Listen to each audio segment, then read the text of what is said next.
Pada NBA Draft 2024, Utah Jazz mempunyai 2 buah first round pick, yaitu di urutan ke-10 dan urutan ke-29.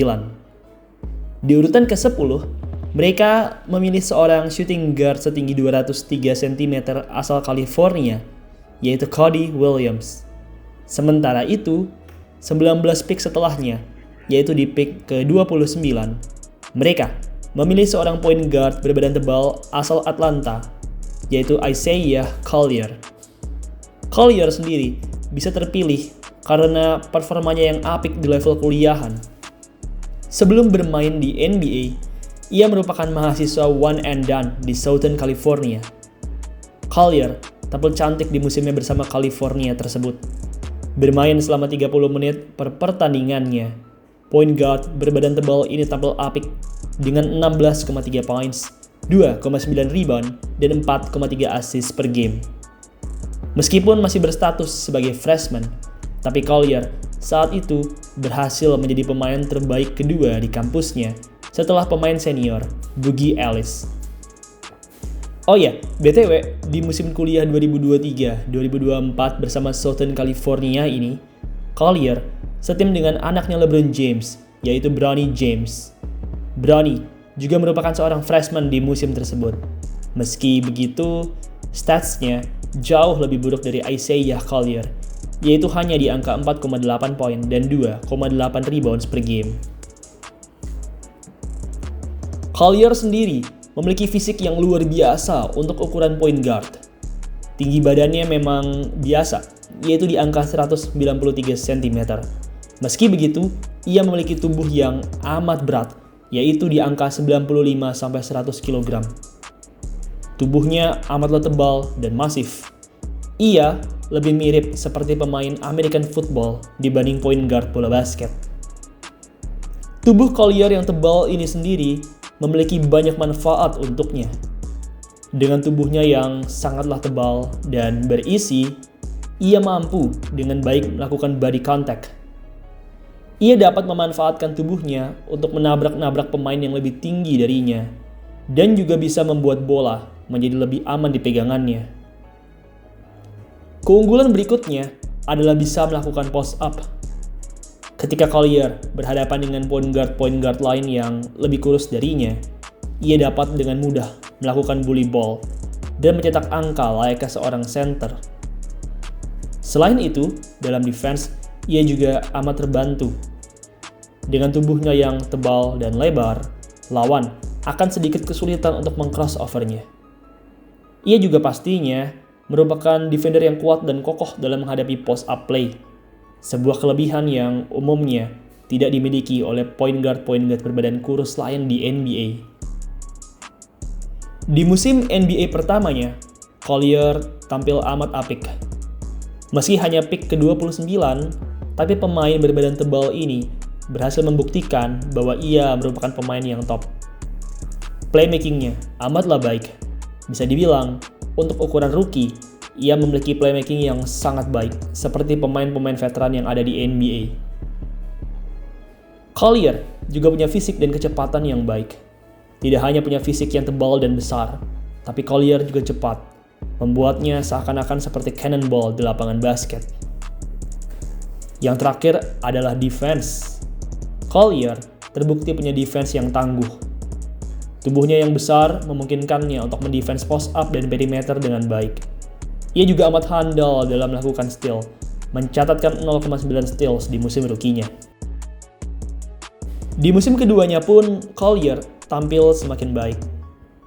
Meski hanya ditempatkan sebagai point guard pelapis, tapi Collier berhasil tampil produktif, mencatatkan rataan 9,5 poin dan 6,7 assist per game. Yang menjadi pembeda terbesar di musim ini adalah efisiensinya.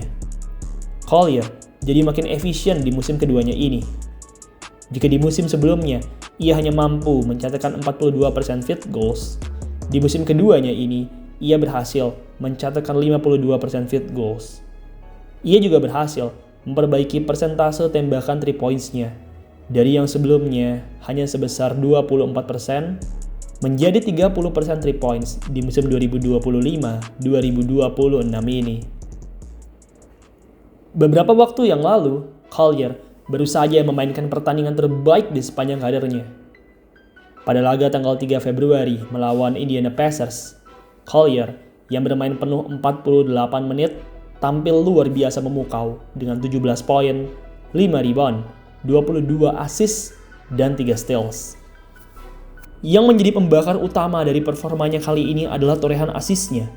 Ia membukukan 22 assist di pertandingan melawan Indiana Pacers ini, menjadikannya sebagai pemain termuda yang berhasil membukukan setidaknya 20 assist di sepanjang sejarah NBA. Ya, Collier ini masih sangatlah muda. Ia lahir pada tanggal 8 Oktober 2004, menjadikannya baru berusia 21 tahun dan 118 hari saat mencetak rekor ini. BTW, buat kalian yang penasaran, rekor ini sebelumnya dipegang oleh ex-pemain Chicago Bulls era 80-an, Ennis Wadley. Wadley memang bukanlah pemain yang terkenal di NBA, tapi pada masa mudanya di Chicago Bulls, ia merupakan pengirim assist yang elit. Faktanya, sebelum rekornya dipecahkan oleh Collier, Wadley berada di urutan pertama dan kedua sebagai pemain dengan usia termuda yang berhasil mencetak 20 plus assist dalam satu laga.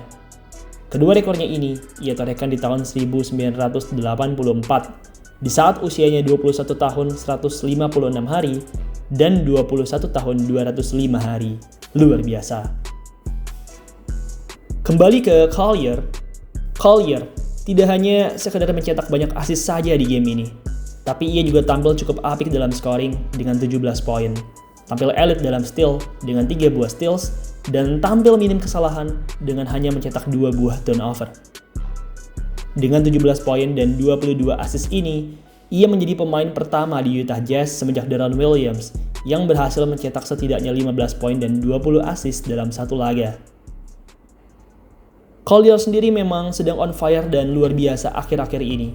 Akibat cederanya Keyonte George, Collier jadi bisa tampil lebih banyak dan lebih leluasa. Kepercayaan sang pelatih untuk memainkan Collier sebagai point guard utama terbayar lunas. Dalam 6 pertandingan terakhir di Jazz, Collier tampil produktif dengan rataan sekitar 14 poin, 10 assist, 4 rebound, dan 2 steals. Ia juga tampil efisien dalam menembak di 6 game terakhir dengan 49% field goals. Collier juga punya skill yang amat baik dalam pick and roll. Dengan IQ-nya yang tinggi, ia dapat dengan mudah melakukan penetrasi usai pick and roll atau mengirim assist ke pemain lain yang melakukan roll.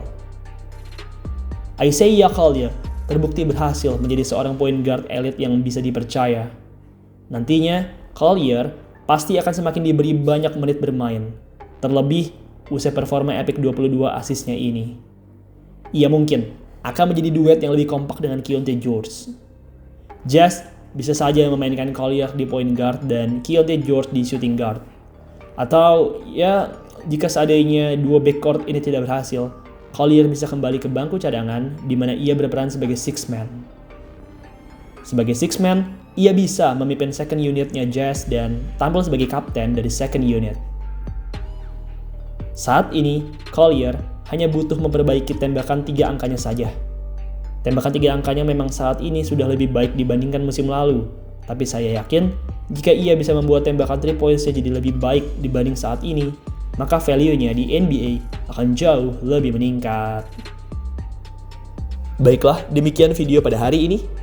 BTW guys, buat kalian yang lagi nyari tempat bikin jersey basket custom, maka AZ Sportwear jawabannya. Di AZ Sportwear, teman-teman bisa custom jersey dengan desain dan warna apapun. Cocok banget buat teman-teman yang pengen bikin jersey basket untuk tim atau untuk iseng-iseng. Oh iya, sekarang AZ juga ada sepatu nih, namanya AZ Fast. AZ Fast sendiri saat ini tersedia dalam berbagai warna, antara lain Summer White, Pearl Black, Moon Black, Bloomy Pink, Sakura Pink, serta Blackout. Buat kalian yang ingin custom jersey atau ingin check out sepatunya, kalian bisa langsung aja klik link yang ada di pojok kiri bawah layar kalian, atau klik link yang ada di kolom deskripsi. Ingat, bikin jersey, AZ Sportwear jawabannya.